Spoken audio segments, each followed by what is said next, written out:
Hello, everyone, and welcome to another OSR Tabletop live stream with myself, DM Bloodworth. And I see you already have a couple people in chat.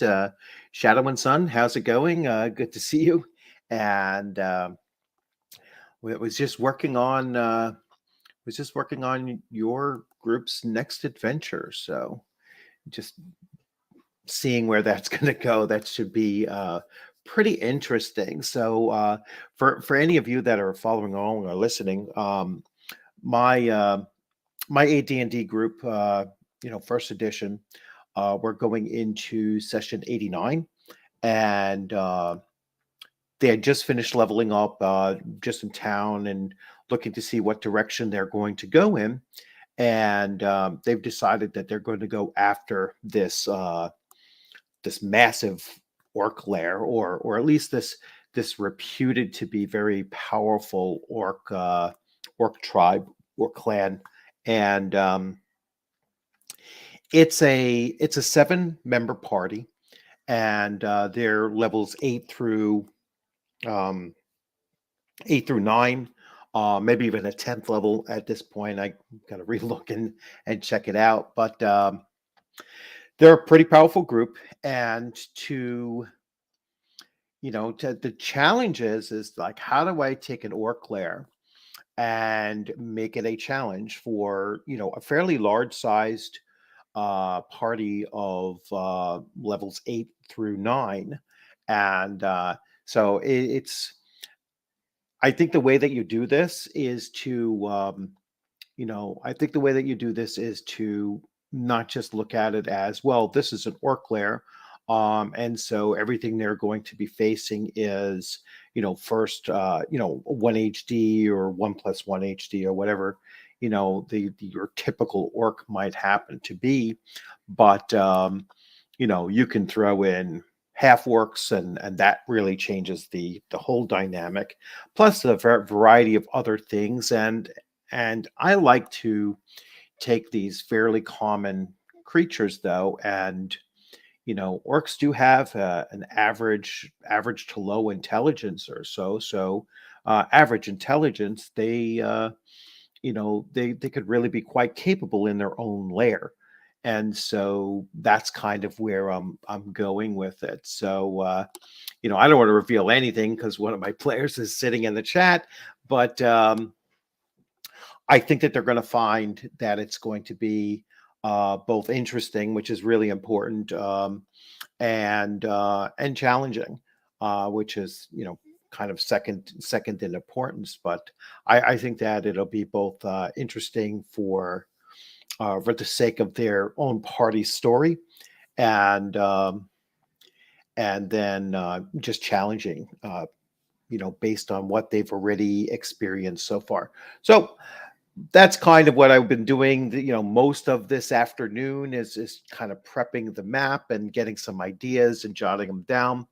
And it kind of brings me to the topic that this live stream was going to be about, because this live stream, I wanted to talk about in general, like gaming and gaming communities and gaming circles, that are found in social media, and they're you have your OSR, and you have your independent gaming groups, and you have your 5e groups, and so on and so forth. Just so many different segments of the hobby that come together in social media, or in social media places. And there tends to be, there tends to be these sprouting, these sprouting up of uh, contentiousness, or just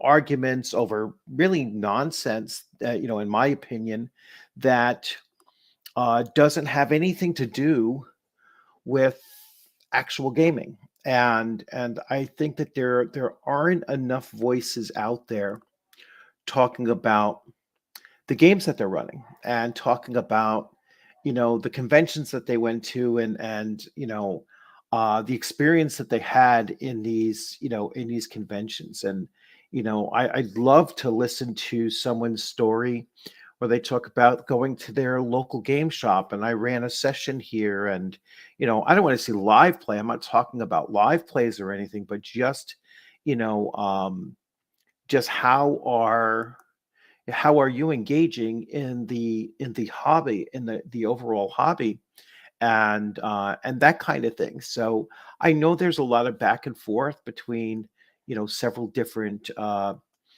individuals on in Twitter and elsewhere, where they're normally they would be on the same kind of on the same page, and yet they're going at each other. Um, and then you have other stuff in the news that further further kind of pushes the whole hobby space into this contentiousness again, like leave it to Wizards of the Coast to you know create drama over something that was really a nothing burger, in my opinion. I mean, if you're sending the Pinkertons to go, investigate and intimidate someone who got boxes of cards too soon. You know what I'm saying? It's like, I mean, if they ignored it, um, what's the real harm in this guy previewing boxes that are already out there? And so it's it's kind of crazy, in my mind, to look at a corporation like this and not just realizing, sitting back and saying to themselves, I mean, is it really that big of a deal? So this guy legally purchased these things, and got them unexpected, unintentionally, let's say, and it's only a couple of weeks before the general release, and so what's the real harm? You know, uh, it almost reminds me of when I was a school teacher, and we had this one principal um, who would lose his freaking mind if a kid was wearing a hat in the classroom, and would literally walk into the classroom and disrupt the entire classroom because a kid is wearing a hat. And at some point, I was the union rep in the building, and so I in a meeting with him, I said basically, it's is it really that important? Is it really that disruptive? It's like when you're telling a kid that, or telling the kids in general, the students in general, you can't wear hats. This is a middle school. They're going to wear hats. The more will wear hats if you try to push it. And so now you're disrupting the entire educational experience in a classroom over a kid wearing a hat. It's not like it makes noise. It doesn't do anything. It's kind of a thing that could have just been let go, and nobody would have been the wiser for it. And that's kind of what I see with this. This Magic the Gathering, issue was, so the guy got the cards too early, and he started showing them on his website, on his YouTube channel. Is it real? Is it going to harm your sales? I think you probably cause more risk of harming your sales by overreacting the way that they did. So it's just in general, I think that the hobby um, is just getting pushed back and forth between all of these, all of this drama, and it's unnecessary drama, and we're not getting back to just talking about, this is what we're doing in the gaming space. This is what I'm doing in the gaming space. What are you doing in the gaming space? And let's just share stories about the positive things that we're all doing in this gaming space in order to enjoy ourselves. So, this is supposed to be a hobby. It's a hobby based on people enjoying themselves with their group, and it could be a pickup group, it could be a group online, it could be a group in the, that you've always met in your own home for forever, or it could be a group that you're, just walking into a local gaming shop and sitting down for the first time at a table, or it could be a convention space that you're really enjoying. And, just let all of this other nonsense, and drama, just, you know, keep it on Twitter. I mean, Twitter's really died down, from months in the past where, I don't even see the stuff coming across my Twitter feed in any real sense of the word. I just say, oh, I've been blocked by this person. It has nothing to do with gaming. It has everything to do with just trying to uh, I stake out a territory. I don't get it. I really don't. Let me get to some comments and everything here. So James, hey, how's it going? Since you've been doing, I recommend the Tomb of the Unclean. Fun stuff. Oh, cool. Thank you very much. I will definitely check that out. So Tomb of the Unclean. I'm guessing that's a that's a Troll Lord Games thing. So I definitely check that out. Ducato confirms that it is a good book. So thank you, Ducato. I will now have to take a look at it and get it, especially if it's Troll Lord. I'll definitely pick it up. Yes, I've enjoyed it greatly. Let's see. So Shadow. Let's see. Shadow is in the old days. It was considered bad form to wear a hat indoors, but those days are long gone. Yeah, I mean, I understand it's a dress code kind of thing, but again, we got to the point where, this principal, believe it or not, I mean, it was amazing. He would disrupt a completely quiet and functioning classroom over, where the kids are actually learning, and over a kid wearing a hat. It was like, and then lash out at the teacher afterwards. How come you didn't do something about the kid wearing a hat? It's like, because I'm, freaking busy teaching. It's like that should have been the answer. I'm busy teaching. I'm not worrying about the kid wearing a hat. I'm worrying about the kid learning how to, do math or reading or whatever, it was. It was just, and that's where I think some of the, Wizards of the Coast needs to, just realize that, hey, we're on shaky ground these last couple of months. And this guy putting out there, if anything, they brought more attention to the fact that he got them, and people probably saw his video more so than they would have. I don't think he was a very large YouTuber. And so, I mean, I could have double checked to see, but I don't think it was a very large YouTuber to begin with. So really, what was the harm? I think that they've done far more harm to themselves by sending out, private investigators to go knock on his door and his neighbors' doors and everything. I mean, it's just stupid. Let's continue. Let's see.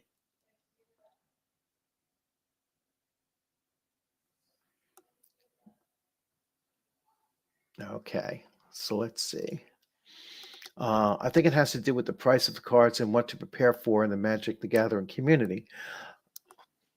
I mean, I would think if these cards are coming out in a couple weeks, and aren't these box sets like kind of a uniform price? Correct me if I'm wrong, but I think that they generally go for like what, like $120 a case. A box like a box set, and so I mean, from what I understand, the guy bought like 24 boxes, he probably spent over 2,000, almost $3,000 on these things. Um, so obviously he was looking to, resell them or whatever. Um, and but it literally is only a couple of weeks to go. So I think it ultimately makes Hasbro and Wizards look bad for having gone to such an excessive extent. They could have probably just reached out to the guy and said, "Hey, you know what? Um, can you hold off on showing up any more movies, or can you take the video down?" And and you're welcome to repost it after the cards are officially launched. I mean, that would have been, the much more civil and practical way of handling it. Um, and then if the guy refused to do so, you're pretty much like, it's not like the guy stole the cards. He put them out there. It goes to the tone of the hobby, in its interactions with one another. There's like a diminishing amount of trust between the player base and some of these publishers, that if they keep on doing this, and it's kind of bleeding over into the player base, a variety of ways as well, where um, people aren't focusing so much on what gaming they're actually doing, but they're focusing on what arguments they can have around gaming. And that's basically what I'm kind of talking about. Is, this past week or so, I've seen so many back and forths between, different YouTubers or different individuals on Twitter, or, people, supporting Hasbro for everything that they do, and people adamantly against Hasbro for everything that they've done. And very few people are just talking about gaming, and the experience and enjoyment they're having in this hobby with their group of friends. And that's what I'm really trying to get at, is that everybody just set aside the drama for a bit, and talk about the experiences that you're having at your own table.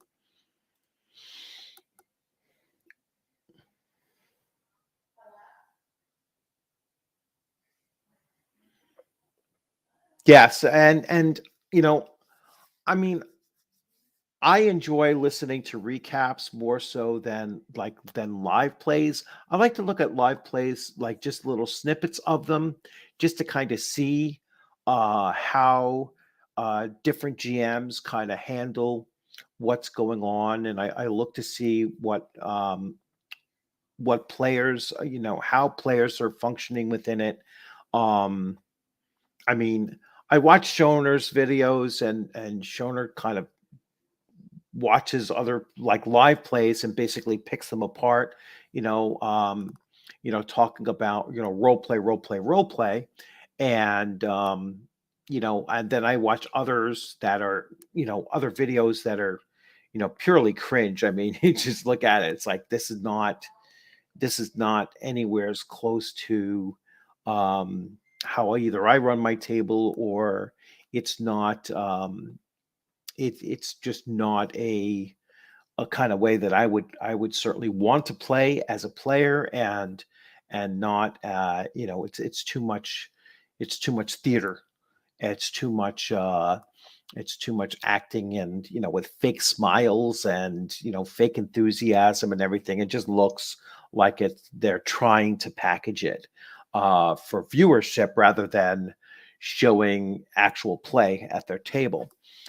So I like recaps, because then you can, and it's been a while since I've done it, so I really would like to get back to it. And when I used to do recaps, I used to bring my players on, and they would talk about the experience as well. It's been a long time since we've done that. I'd like to get back to it. I mean, Shadow and Sun is sitting in here, so yeah, I'd love to get back to doing that as well, and that way the viewers can actually hear from the players what their experience was during the game session. I think that's really important to do. Let's see. David Decano, that's awesome. Don't see the game represented enough. Yes, yeah, he does a great job with Castles and Crusades, and he has insane minis and terrains and everything like that. It's just crazy. Uh, I am nowhere near that level of dedication in both miniatures and terrain, and just he just does a great job. So definitely check out his channel if you aren't already subscribed, because Ducato has a great channel there, and he does a lot of positive stuff. So it's like I'm talking about. It's like he's out there and he's showing, this is what I'm doing in my gaming. and it's a real positive thing for people to see. Troll Lords keeps funding my habit with their raffles. Lol. All right. Troll Lords Troll Lords keeps funding my habit with their raffles. I guess so. All right. um, I like their humble bundles or their um. I haven't seen their raffles. I have to double check that now if they're raffling off stuff. I'm waiting for them to come out with their. They had announced it months ago that they were doing a manual of the planes for for Castles and Crusades. So they had the artists, they had all kinds of people working on it. So I'd love to see it.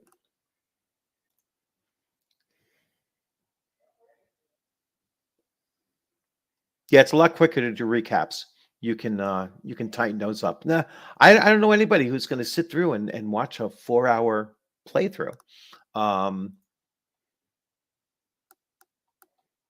all right, thanks, James. Let's see. Plus, more people see them. Only my players ever saw the written recaps. Yeah. I'm just reading through some things.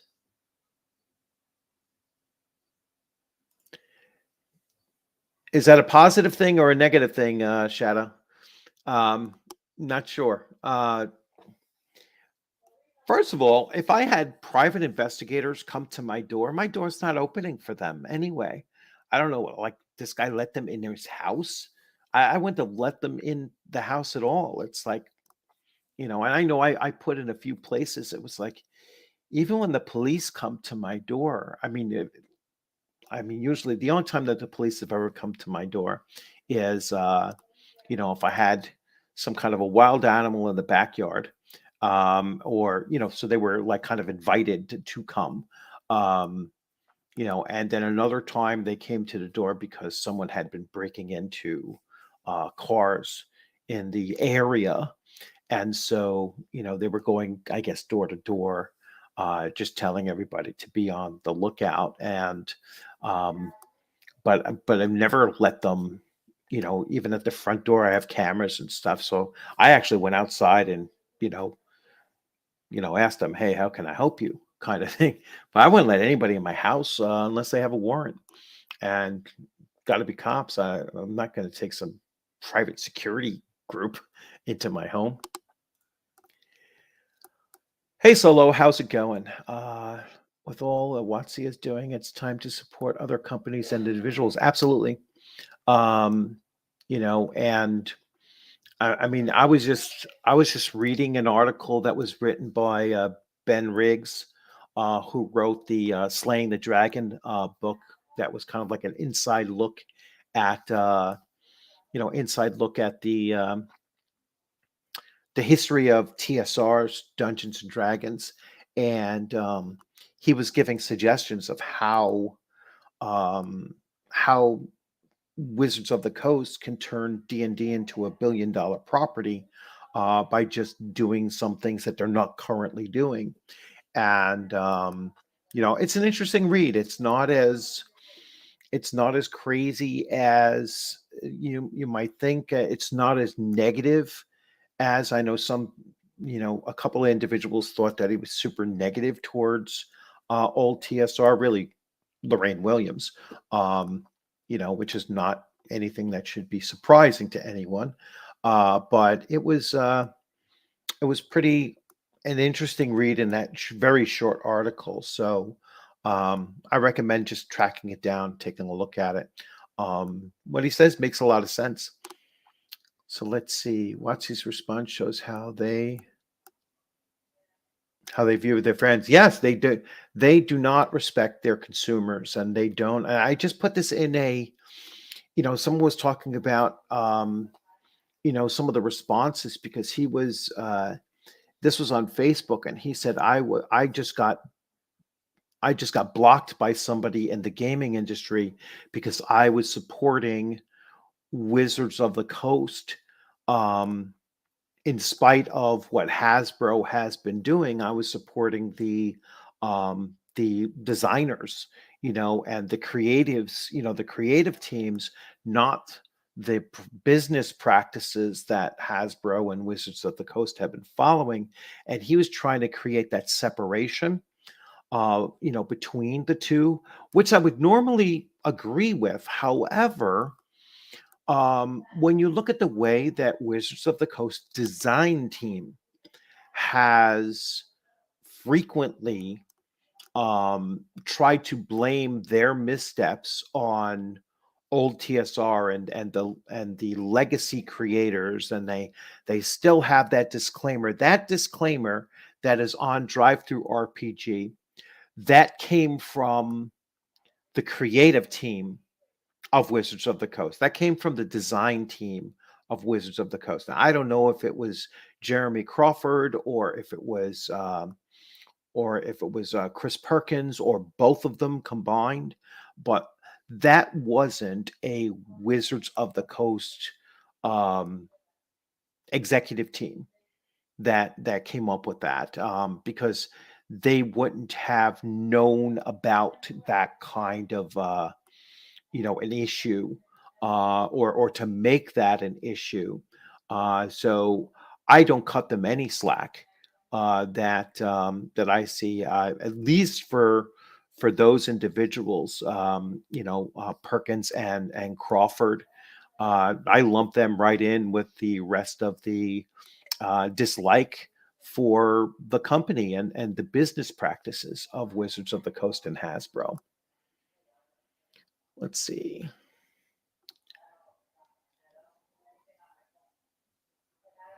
Yes, yes, they have. I don't just do Ben Riggs. I'm sorry. I can't do the link.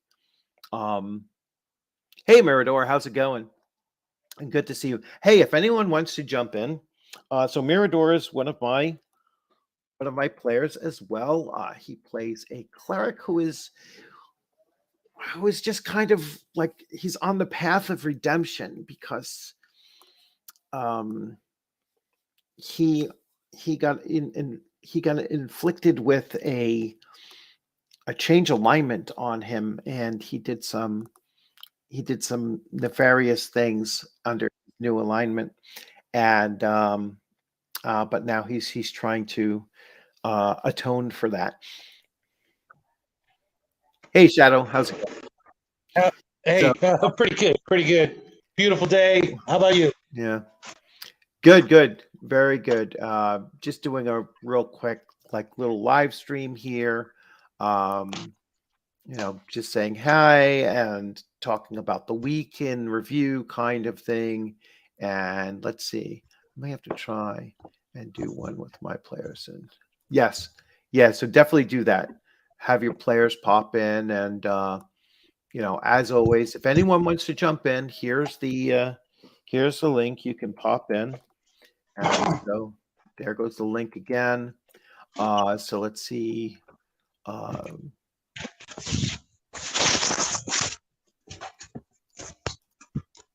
Hey Max, how's it going? And let's see what else we got here. So, where's Cat? How's it going? No one does manual of the planes like Jeff Grubb. Well, we'll see. We'll see how it works out with we'll see how it works out with Troll Lore Games.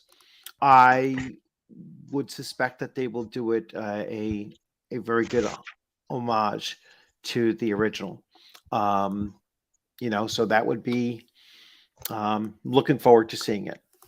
I mean, of course, it'll have its Castles and Crusades twist to it, but yes, it would definitely be awesome. Definitely be awesome to see how they handle the Manual of the Planes. I think they got sidetracked on some other projects, and I know that they're publishing the Memorial Tomb that Ernie Gygax and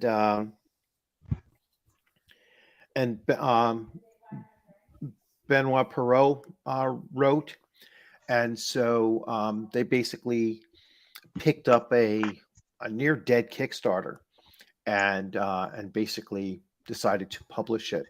So so that's I'm actually skimming through it right now. I was talking to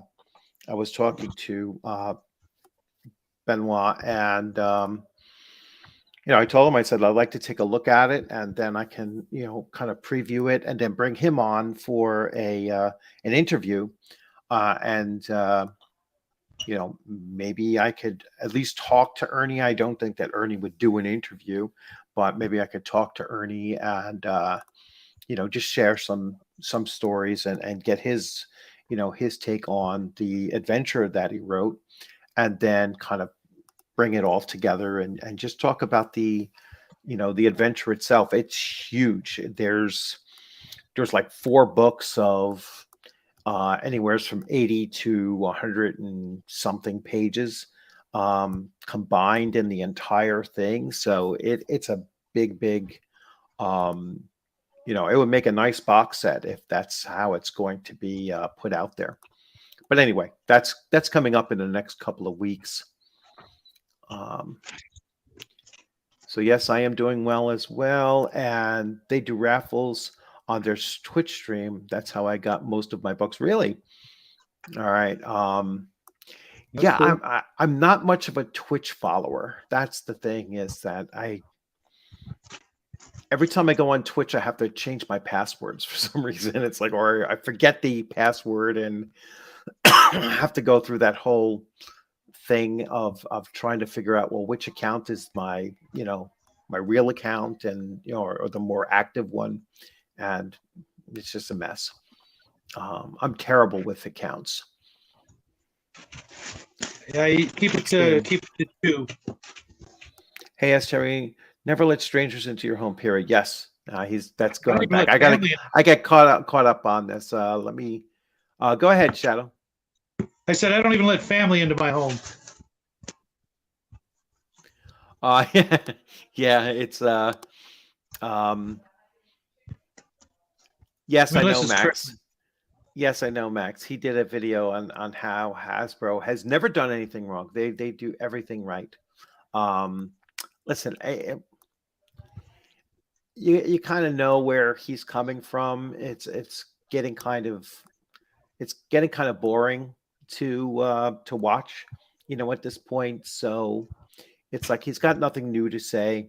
There's another YouTuber that's just, he complains that people are complaining about him when they're not even talking about him. So it's like a weird circle of illogical thought that he goes through. So yeah, it's like he's just the other guy is the other guy is just trying to get clicks, and the fact that everybody ignores him now is I think is really getting under his nerves. That so he keeps on coming out with these attack videos, hoping to churn up a lot of a lot of traffic on his channel, and no one's biting. So I mean, I was literally called by name out there, that I'm a real fucking piece of work. And I never responded to it, and just let it go. And from JST? No. Okay. From the other, anybody really. I mean, from the other I've clown. Only known you a year. Yeah, I've only known you a year. You're one of the most laid back guys out there, Yeah. So, but I'm a fucking piece of work. So, it's like, I don't even know what that means. But clearly, they have not met me or my son. Yeah, it's just a silly thing, but he's kind of imploding because no one's giving him attention. So Careful what you wish for. Yeah. So let's see. Yes, and I was reading some of your comments, Ducato, about the bootlicking. It's like he at least admits that he is a he's a label advocate. So he doesn't care who owns the label. He's just a label advocate. So if Wizards of the Coast sold, or Hasbro sold D&D to someone else, he would just follow he wouldn't care who it went to. He would just follow them, I guess. I don't know. I mean, it'd be hilarious if they sold it to like I don't think he would be, I don't think that he would follow like a Luke Gygax if he ended up getting D&D, which he never will, but so it'd be interesting to see. Let's see. Hey, Lionel. I've been a cop for 28 years now. I believe my private investigators are definitely ends and justify the means types. Lying and intimidating as usual methods. Yeah, they would not have gotten into. They certainly wouldn't have gotten into my house. Cheers, Lionel. Having used to work in the PI business, the job is to observe and report. That's it. That's it. I don't know what they were thinking. They must have got paid a crap ton of extra money, or something. To be quite honest, they're lucky they didn't get, like somebody else here said, Sean Cherry said, the business end of a shooting iron, or a lawsuit. Yeah. So James, you got or arrested. Yeah, you got the PDFs or the or the hard copies. Blah.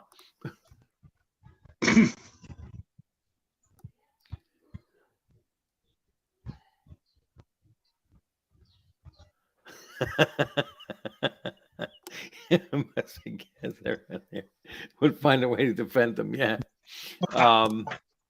The interesting choice of the type of gas there. Yeah. Max, just saying. Yeah. Hey, Rational Ginger, how's it going? Where would you even get mustard gas? For the algorithm. For the algorithm. Rational Ginger keeps on giving me the for the algorithm comments. I love them. I was like, thank you very much. What was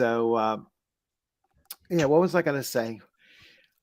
I'm really waiting to see how people react when they see that VTT is the whole ball game, for Wizards of the Coast going between 2024 and 2027. I'm waiting to see, these people like Scott Garibay or any of the others that are thinking, well, they're still going to continue supporting 5e and they're still going to be supporting tabletop role playing. Now they have no respect for the tabletop role playing hobby. And, Cynthia Williams in particular has come out and said it's the most horrible or terrible business model for any kind of a thing. She wants D&D to be the next Fortnite. And that's what she really envisions is the next Fortnite. She envisions 50 million players paying microtransactions. That's what she wants to see. That's just, the sad thing is they'll probably get their wish. I don't think so. No, I don't think so. It'll never be, unless they make it the only reason why Fortnite is what it is. It's a first-person shooter. You know what I'm saying? It's a shooter game. That's always going to attract that demographic. I should have clarified. I think they will get a large number of people who will sign on for that for a little while, but then they'll realize, oh, hey, I can actually just play this game at home and not shell out any money.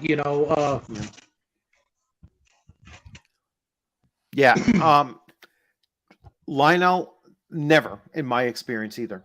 This is not something that has occurred pre, I'd say 2012.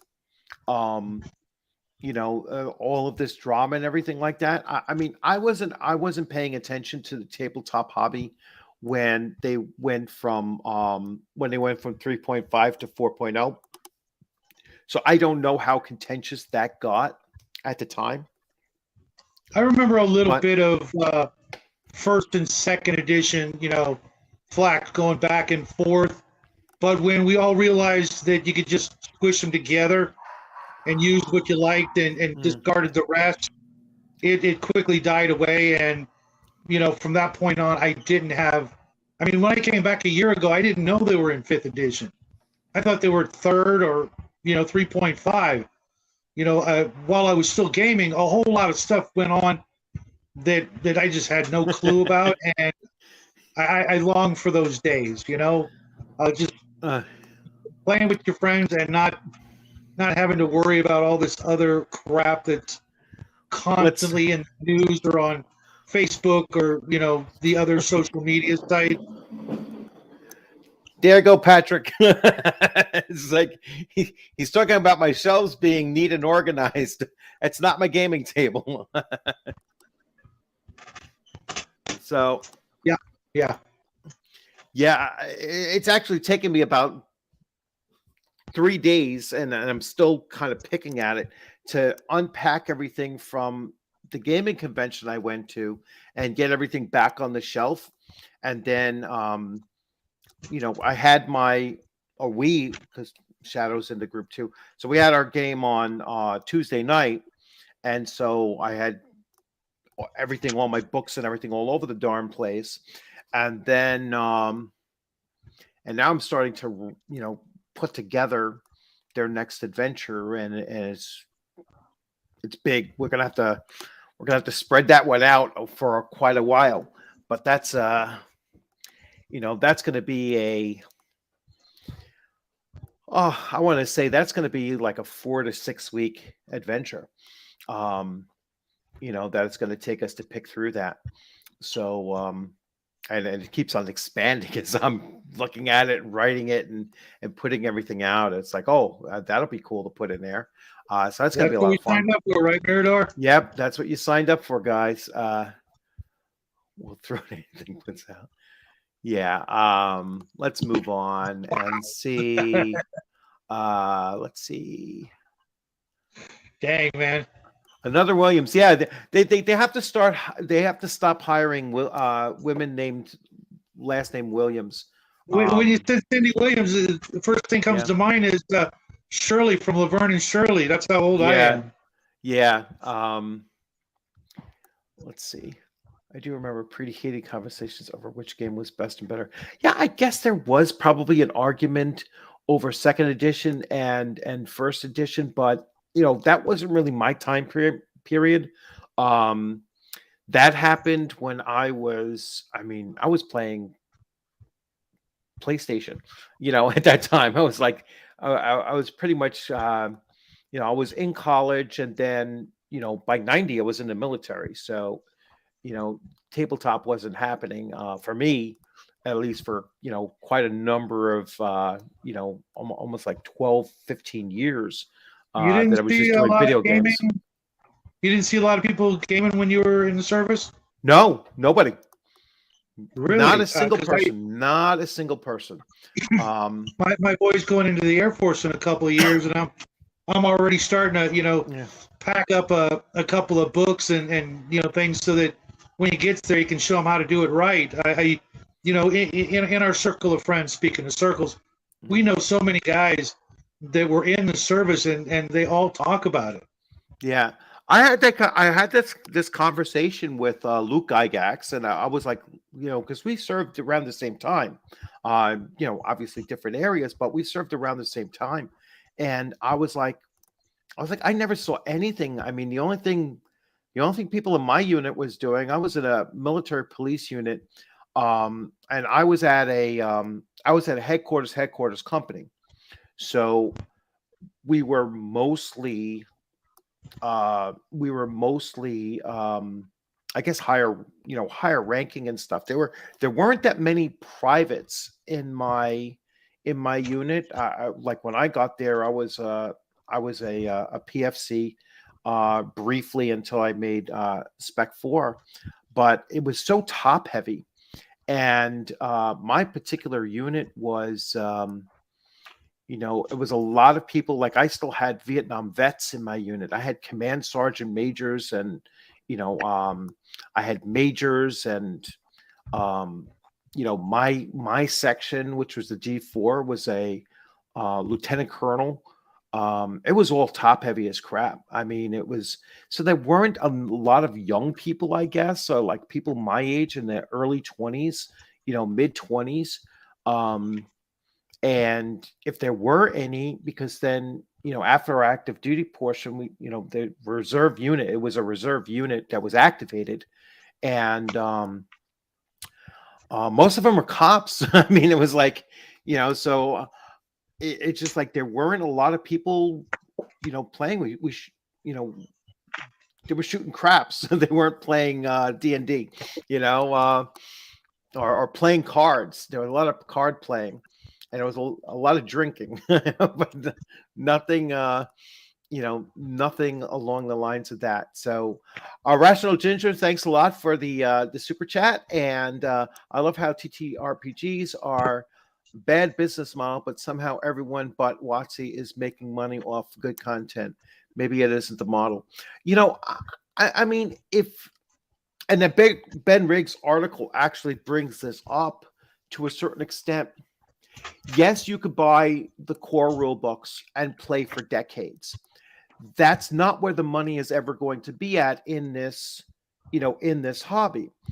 What you have to do is you have to supplement that with small, smaller modules that you're going to, put out there that are, not these 1 to 10, level 1 to 10 things, but just like TSR did with, these smaller modules that were either connected if it was a campaign or disconnected modules for the various level bands. And people would take them, and if they weren't going to run them straight up, they were going to at least pull ideas from them and piece them together and do various things. And that's kind of how you generate it, and then have a steady flow of that going forward. So, it's not a bad business model if you know what the hell you're doing. And they don't have the in-house creative capacity to churn out 32-page modules on a fairly regular basis. And I think that's their downfall. Not everything has to be a hardcover. You're not going to sell those hardcovers at, $39 or $49 a pop. Nope. You'll sell $10, you'll sell $10 modules 10 times the amount that you'll sell those other ones.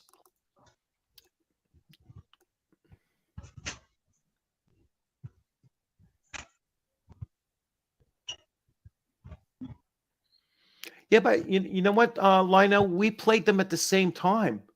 I mean, I was there when I was playing when Call of Cthulhu first came out, and AD&D AD&D came out just slightly before that. But my hobby shop, like back in my time, no one was playing in hobby shops. Hobby shops were selling more models and stuff like that. Yeah, they had the books, and then they started getting the minis and everything like that. But nobody in my town, at least, and really the 2 or 3 different hobby shops I went to on Long Island, they did not have space for you to sit at a table and play. We used to go to the public library or a friend's house, and we used, I'll never forget this, the Sable Public Library on Long Island. We used to go up onto the second floor on, they had the long tables that were up on the balconies looking over the space. And we used to set up there, and we used to be able to play there all freaking day. And there was never a time when I was, a teenager all the way up through high school where hobby shops had gaming tables set up. At least not in the 3 main hobby shops that I had in my general area. And that's when the hobby was big. I mean, I'm talking about, in the early 80s, there was no shops gave you space to play. I remember the place I got my start actually had 2 storefronts, one for gaming and one for buying and selling. Well, buying, there was no selling, but they rented out a full separate storefront right next door, and they cut out a window between the two so they could pass items back and forth. And then Brookhurst Hobbies, which has actually become quite a big establishment now, it moved from a small little hole in the wall shop that I could ride my bike to in 15 minutes from my high school, so I would go there instead of go home. And then they moved a little further down the road and did the same thing and rented out 2 shops, one for buying, and then a whole nother, or maybe it was they just built it as part of the shop, but a whole secondary, more or less an aisle for 1 row of tables where gaming was kind of a sort of expected at that point. And now here in the next town over, there's a game shop that literally has more room for gaming than it does for merchandise, and they don't charge, which is amazing.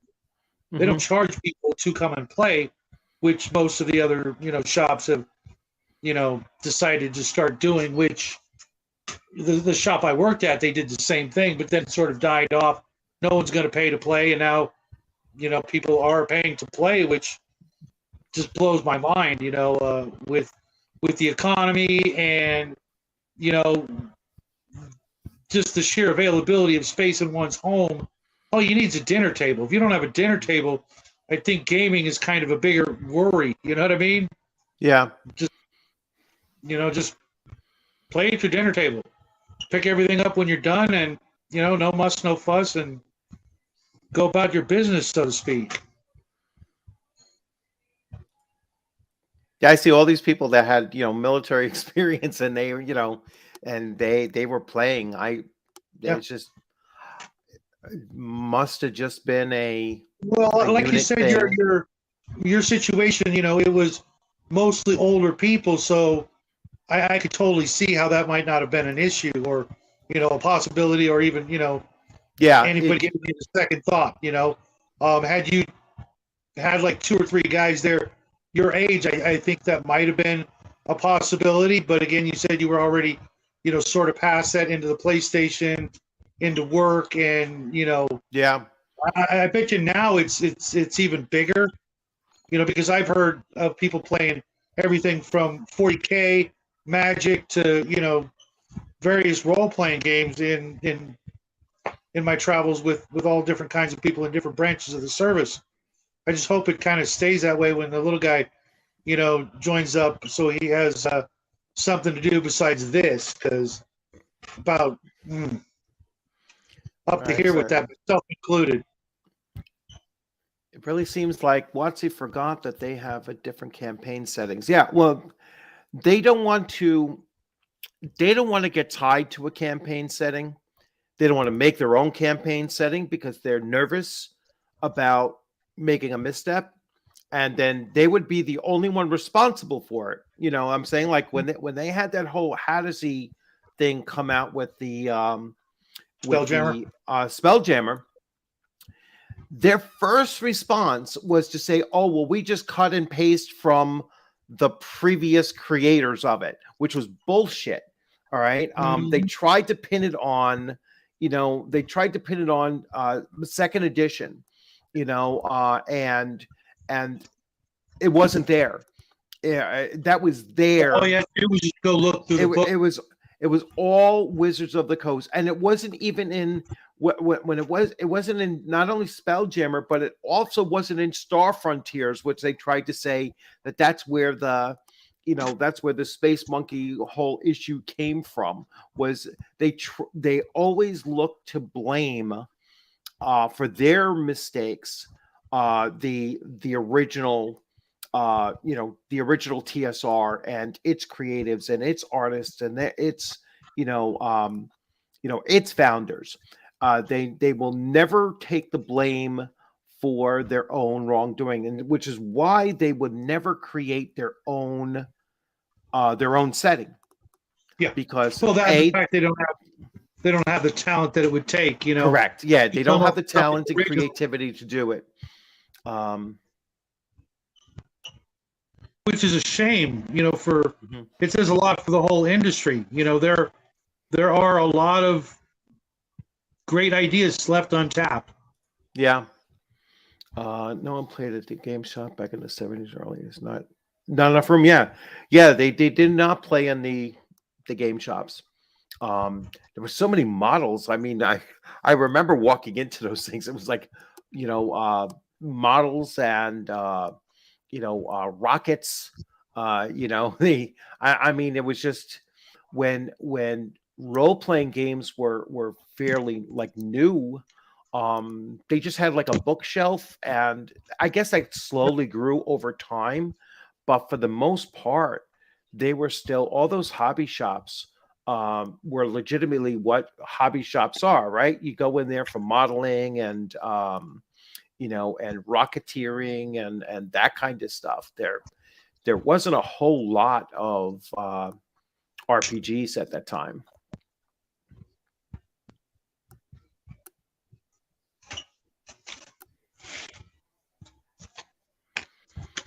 Yeah, as time goes on, I realize that 5e is propped up by third party. Oh yeah, absolutely.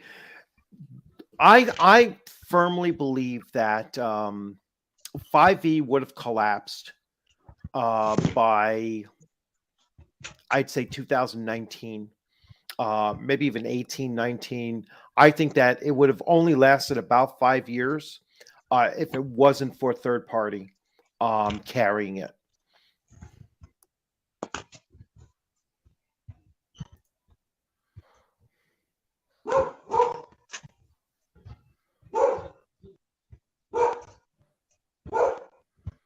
Yep. Yeah.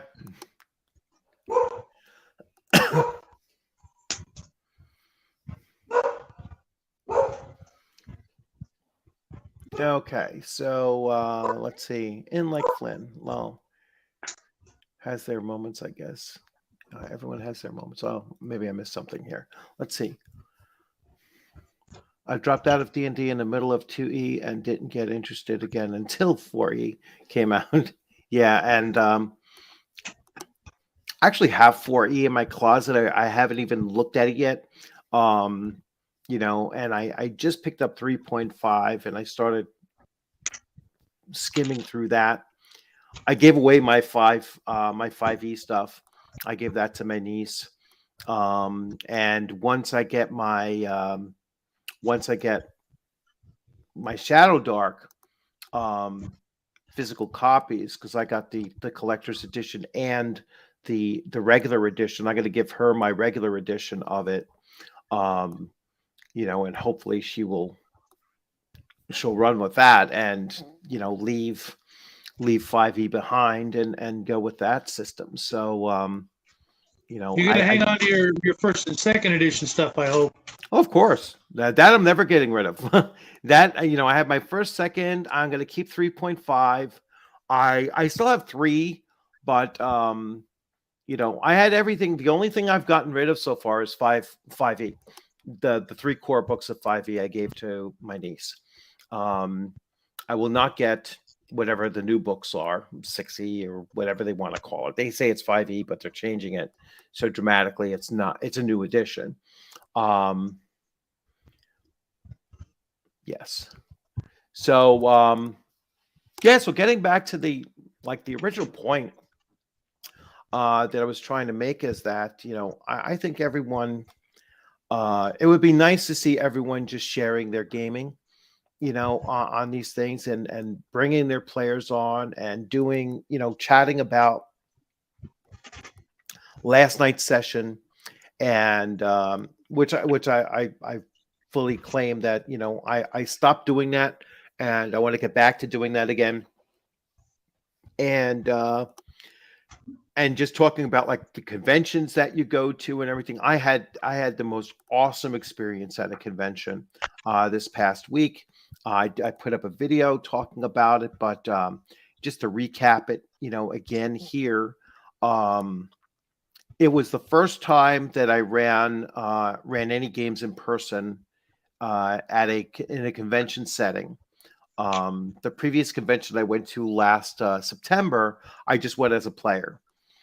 So this was my break into the into my comfort zone of just running something. And I ran a game. So my first game was Blade Runner, and I've never run it before.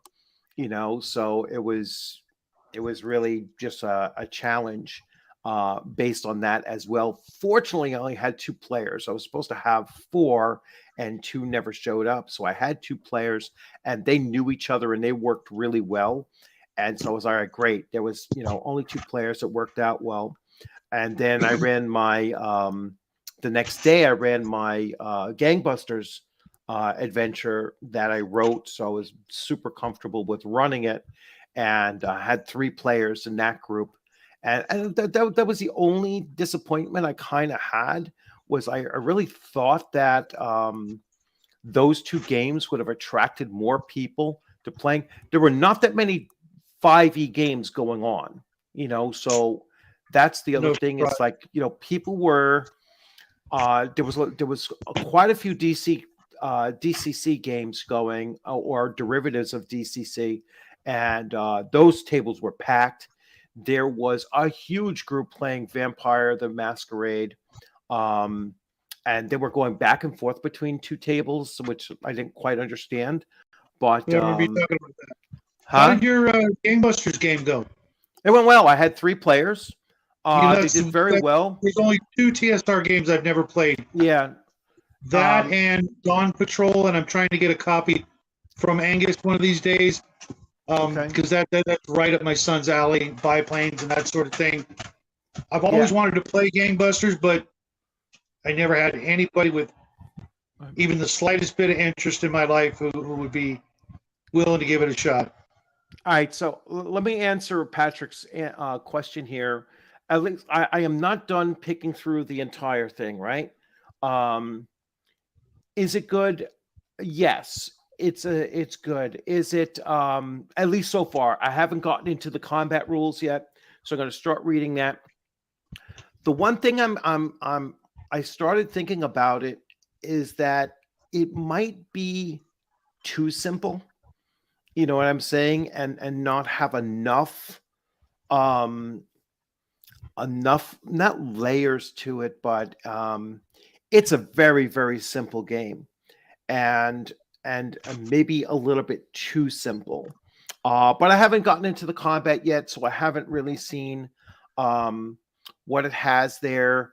I noticed that on the long rest, which is actually could really get interrupted, but you recover all of your hit points after a long rest.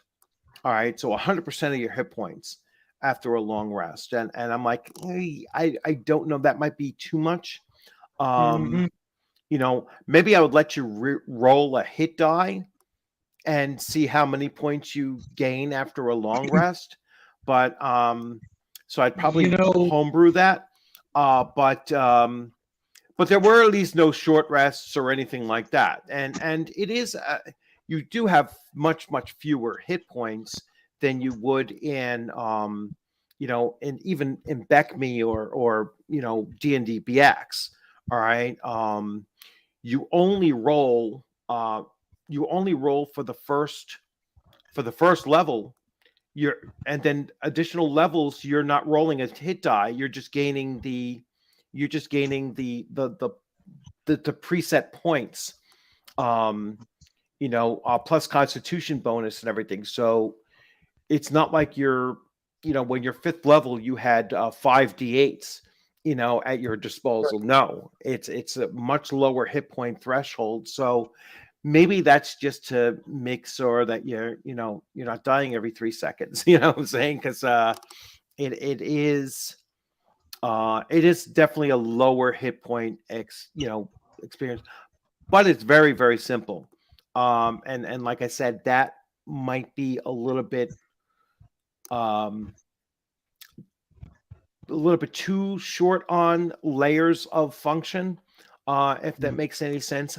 When I go through the combat section, I will be able to come back and probably better answer that question.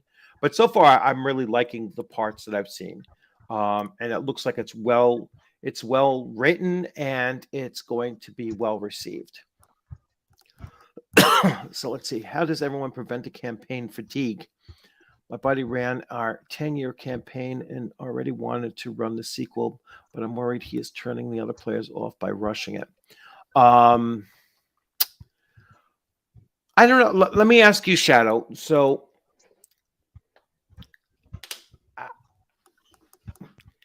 do you actually get campaign fatigue as a player? Well, this year has been the first year I've actually been a player on the other side of the DM screen, and no, I want more, and that falls in with my strategy or tactics of role playing is as a DM always keep them wanting more. Right. If you ever not only keeping them wanting more, but always have something that's after them. It's always in most campaigns I see it's the players doing the hunted. But in fact, when I ran a campaign that ran well over a decade myself, and parts of it are still in play, some of the players have come and gone, but the core players are still there. They were literally wanted by the authorities, let's just say, for the entire time. The entire time they were constantly worried that a group of authorities were just going to bust through their doors at any moment. And I constantly did that. It allowed me to constantly, instead of, roll for wandering monsters, it was what group of, let's just call them cops or authority figures, were going to bust through their location and try to bring them into justice, so to speak. Not that they were actually the criminals, but they were considered the criminals. They were the good guys, but the bad guys had more power and were all constantly after them. They were constantly, worried that, even when they were in the middle of an adventure type of thing or a dungeon, that there would be other people coming up behind them, trying to, get them. And as long as I had that going, they didn't want to stop and just like, well, if you stop playing, then you get caught. You know what I mean? And they didn't want that. So I constantly do that sort of thing, even if it's like a thieves guild or, an assassin's guild or a magic user who's, who escaped, but now he's hunting them. And then the other part, of course, keep them always wanting more. If it's a magic item they're working on, or if it's a treasure they're looking for, rarely, if I ever, will I let them get the full kit and caboodle.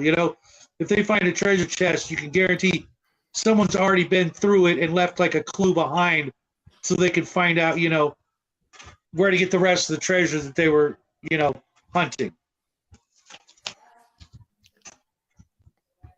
Yeah. So yes, well, we're currently coming up on session 89.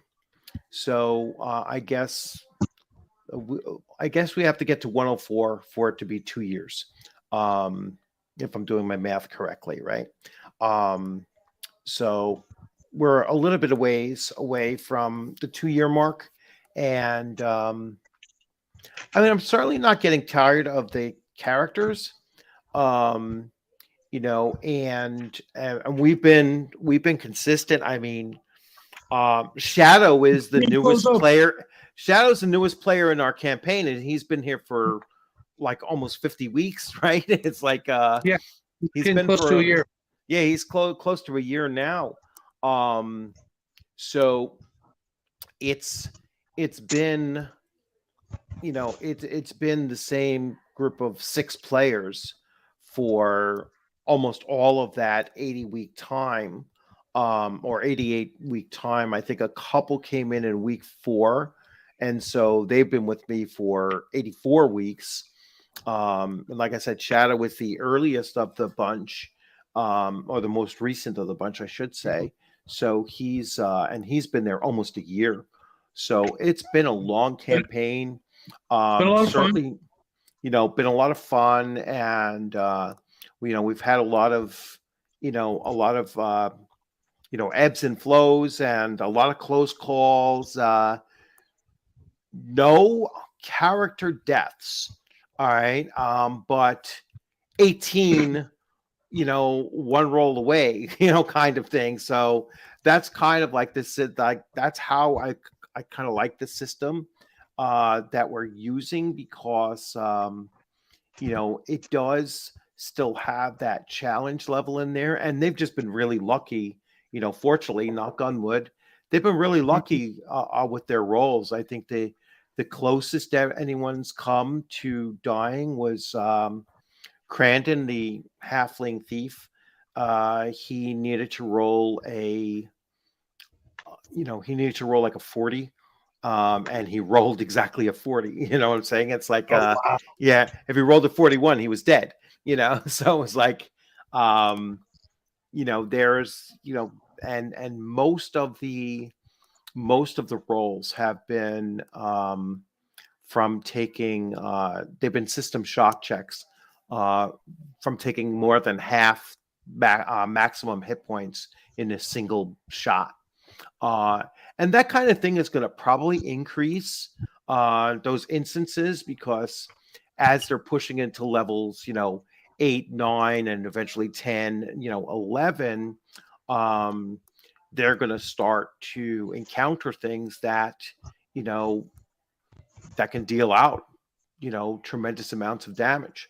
So, but their hit points are kind of catching up to that as well, with a few exceptions. Like, I think there's a couple people that are still.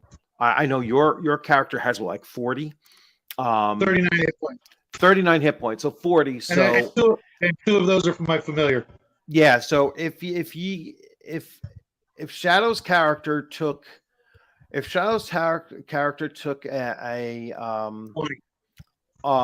hit from a fire giant, he'd have to make a system shock check, pretty much.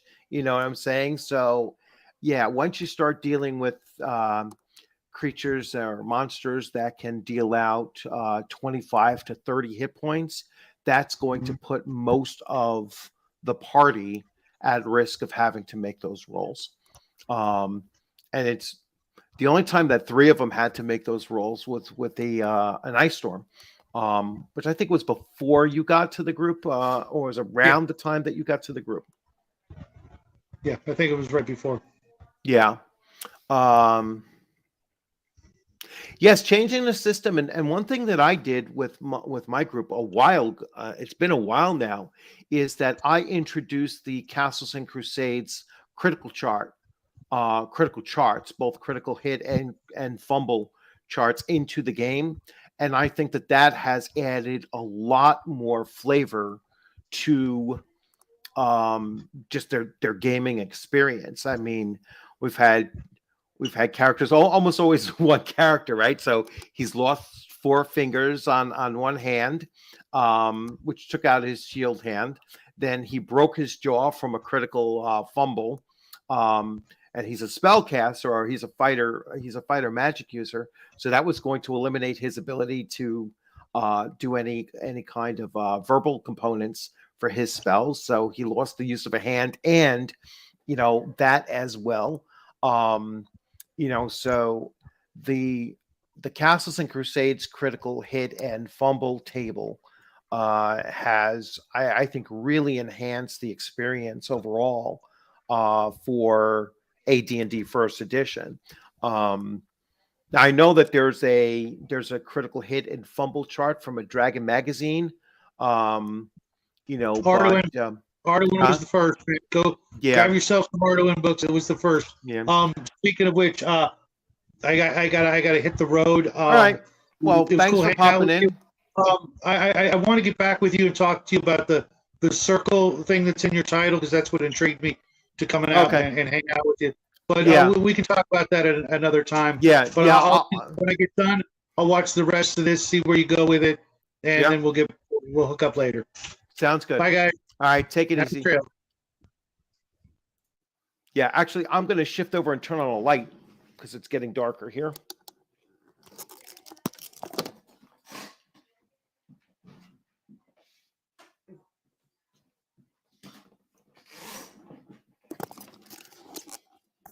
Okay. Yeah, that's a little bit better. 50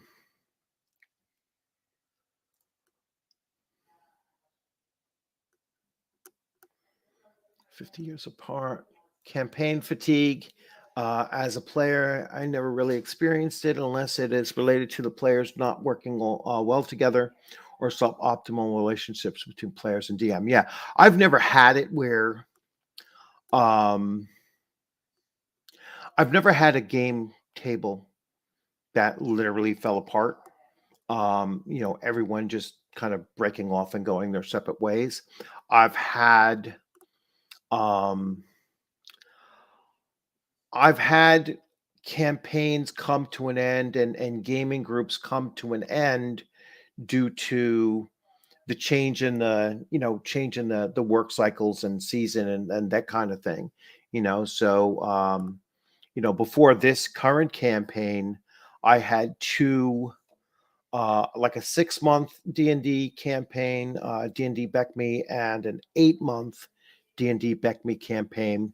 And both of those ended because, new school year started and you know, um, some people went back to school or, I went back to work and such and just couldn't work out the same kind of schedule.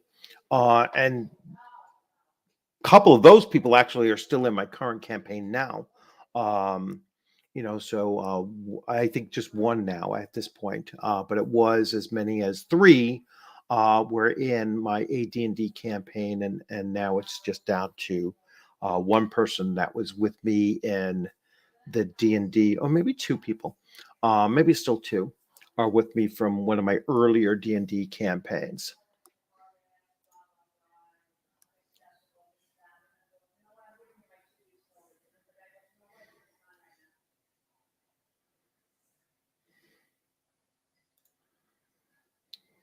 Steal Her Thunder feels ignored because she isn't excited about his campaign.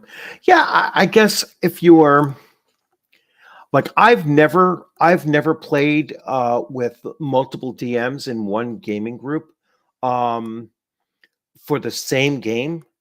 Like when I first started, we had our first dungeon master who introduced us to Dungeons and Dragons, and he pretty much ran just D&D. So from like 77 to, let's say, 80, he was our DM.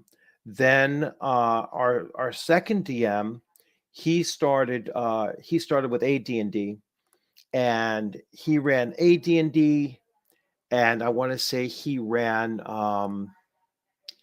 AD&D and Call of Cthulhu. I was running Villains and Vigilantes, Star Frontiers, and then Twilight 2000. And, that's how and then our second DM, he started running James Bond. So he ran James Bond exclusively. He ran James Bond. So that's how we kind of broke it up. None of us were ever DMing the same or game mastering the same game. So we never had that. Oh, you're stealing from my, from my thunder kind of a situation, because it was always different gaming, always different game and genres, most likely too, that we kind of separated amongst us.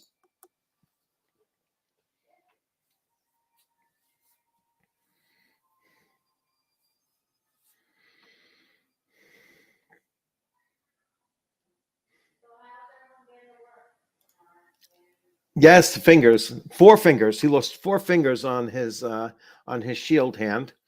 And then before he got those, I think I had him cast like a mending spell, so he kept his fingers attached, but they still didn't repair. He still had no use of those fingers. And then later on, he did a critical fumble and shattered his jaw with his own weapon, actually, and shattered his jaw. And I've had, several people have lost vision in AI and both eyes, and had to go with the cure blindness and all. They've had to they've had to get some of these like pretty very specific healing done in order to restore their various injuries and such. Yes, good hits and bad misses is from Dragon Magazine. You have 5 DMs in a group, including me. They all run games. They all run online, and my son and I run in person. All right. Let's see. I think maybe breaking up on the monotony by running something different, as Bluddworth says. Maybe it's time to run some pulp Cthulhu. Yeah, if you want to break things up and that's really probably the best way is to change game and genre. And so that's something that I would recommend is to game and genre changes. Let's see. Running Cold Press's Scarlet Citadel. I've heard a lot. I've heard of Scarlet Citadel. That's a solo game as well, correct? Or is that something else? Or it has solo play built into it. But I've heard Scarlet Citadel before. You just don't have it.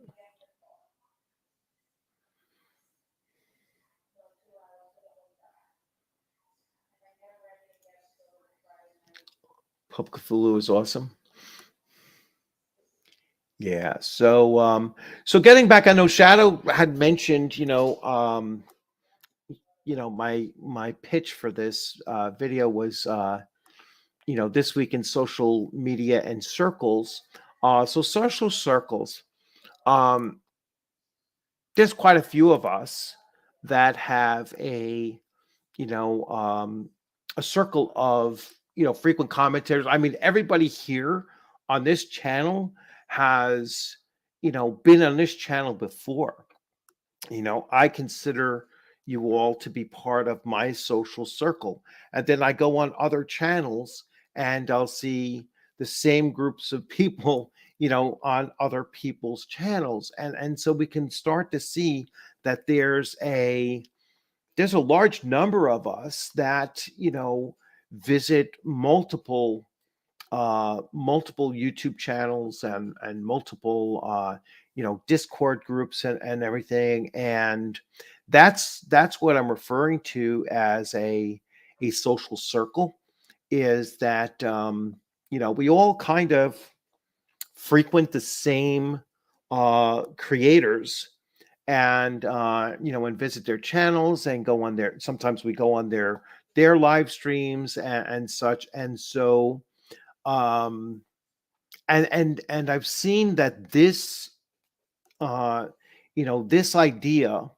of there being social circles has come under attack, at least by those individuals that have found that they've been kicked out of so many social circles that they can't find a place to go into, and that's usually for good cause, right?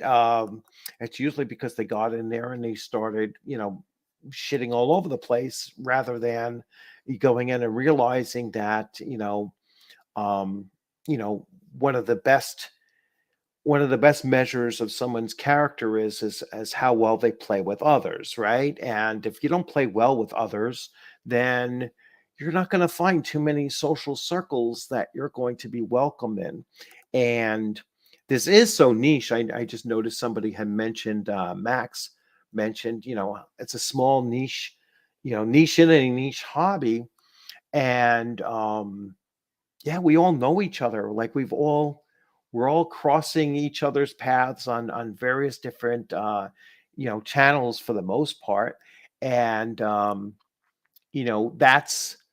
that's why it's such an interesting thing, and it's also a concerning thing that when I see this drama sparking up, and various people are blocking each other within the same social circles, that it's like everybody needs to, I think, just step back and remember, this is a niche within a niche, exactly like Mr. Max Boyven says here. And it's really important for us to, just remember that, and to just um talk about what brings us together, talk about gaming, talk about your gaming, and how it is, the things that you're doing, and you know, do those recaps of your game session.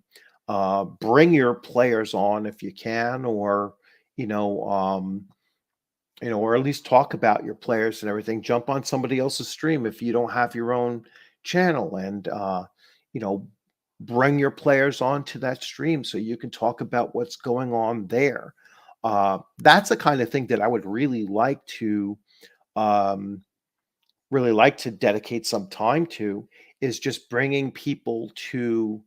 um, bringing people to these like live streams and everything. I can invite up to 10 people in, at any given time, or maybe 9, including myself.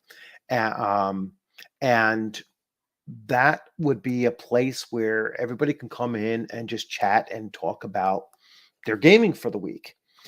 So I would certainly be willing to do something like that, dedicate a certain amount of time of Thursday nights are my free nights, generally speaking, and a certain amount of time to just bring people in and let them talk about their their gaming from the week.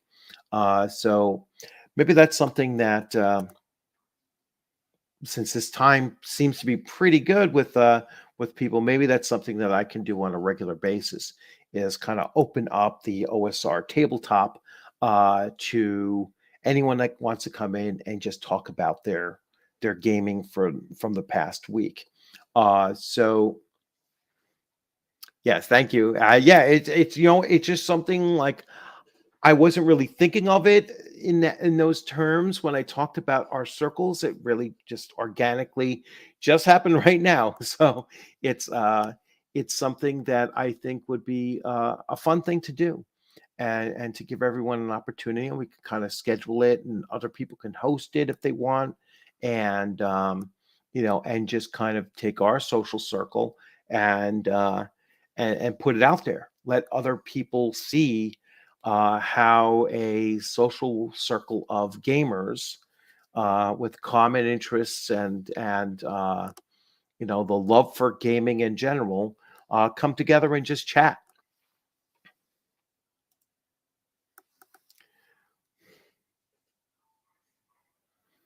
Yep, making your place in world history requires everything that you got. Yep.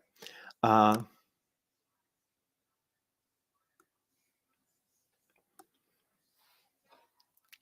so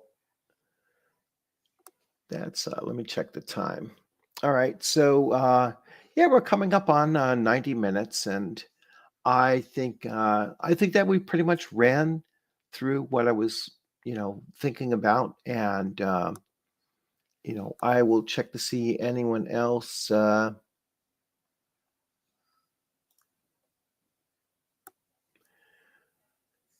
am a patron of the solo RPG guy. Would that be you? Yes. Yes. I support each other. Absolutely support each other. If you are, you know, I don't do a Patreon, but definitely support each other, and follow each other, subscribe to each other's channels and everything, and let's just keep on building this thing up, and build up our social circle, and just specifically, let's just focus on gaming, and talk about the positive things that we've done in gaming. And every once in a while, I mean, something's going to come up, something in the news is going to come up, and that we have to talk about or want to talk about, or there might be some individuals that are particularly abrasive or toxic or whatever, that will we'll say, listen, we don't want to really deal with these, individuals too much.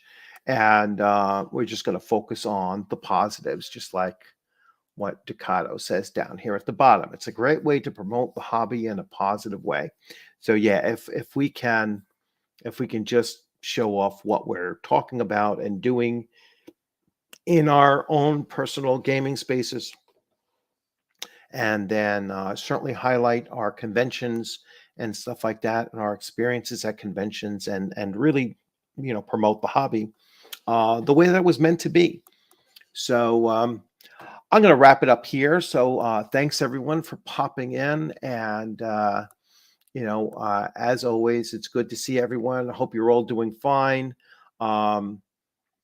Rational Ginger, thanks a lot for the super chat, and everyone else. I look forward to seeing you on the screen sometime soon. Like I said, when I do live streams, any of you are welcome to pop in. If you have anything that you want to bring up, even if it's separate from the from the topic that I initially put up, you're certainly welcome to do so. And you all have a great upcoming weekend, and sign off there. I'm going to start rambling instead of, I always have a hard time saying goodbye. So everyone have a great weekend coming up, and I look forward to seeing you on the screen sometime soon. Have a good night, everyone. And yep, have a good night. Have a good night. Yeah, Paladin's coming up. Oh, geez. Let's see. The next race is Gnome. And I just did Fighter.